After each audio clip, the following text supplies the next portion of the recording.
The rise of the fast fashion industry has created an environmental crisis, as companies like H&M and Zara have made clothing cheap and disposable.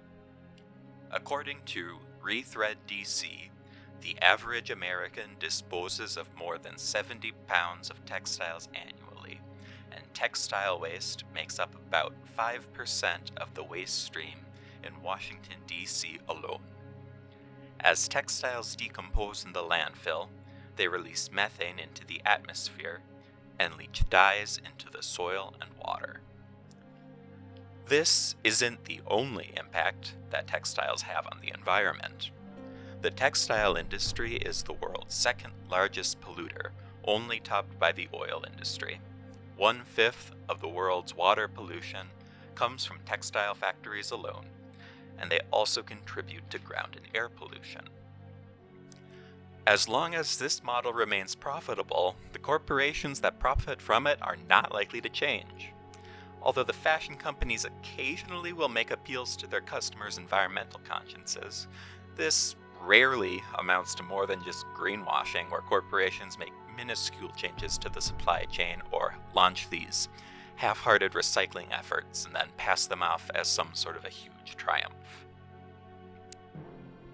With this in mind, we have created a way for everyday people to take control of their textile waste. We're a group of young entrepreneurs from around the world. Kayla's from Puerto Rico, Yumjika's from Mongolia, and I'm from Minnesota. So we are no strangers to the effects of severe weather caused by climate change, air pollution, and water pollution.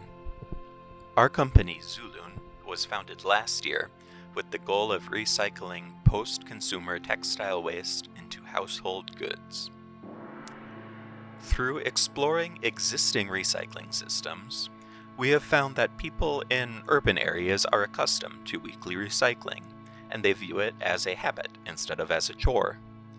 So instead of requiring people to haul bags of unwanted clothing to donation centers or drop-off points, we found that people are much more likely to recycle if we come to them.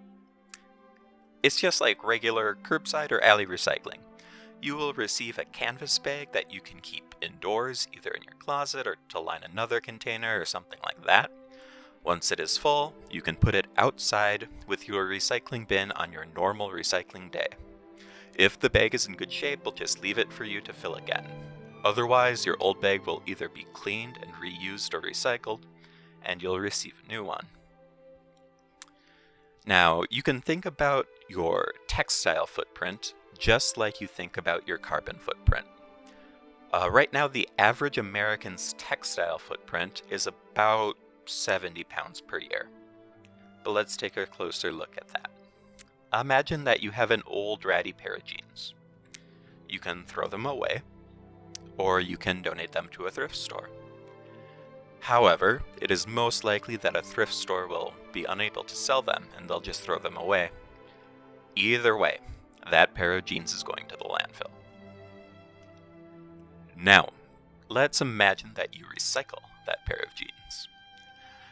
The average pair of jeans weighs about 3.75 pounds, and by recycling them, you are removing 3.75 pounds of textiles from the waste stream, and you are making it so that another 3.75 pounds of virgin cotton or a cotton blend does not need to be produced. And that's what we're calling the double impact of textile recycling. With 3.75 pounds removed from the waste stream, and another 3.75 pounds that do not need to be produced, you have just reduced your textile footprint by 7.5 pounds, or just over 10%. And that's all just with one pair of jeans. This is an easy opportunity for you to take action where corporations won't. We have seen that the fashion industry is failing to take any meaningful action, and they're just going to keep on producing cheap and disposable clothing as long as people keep on buying it. You can reduce clutter, you can help us to create good jobs, and you can take small actions locally that will resound globally.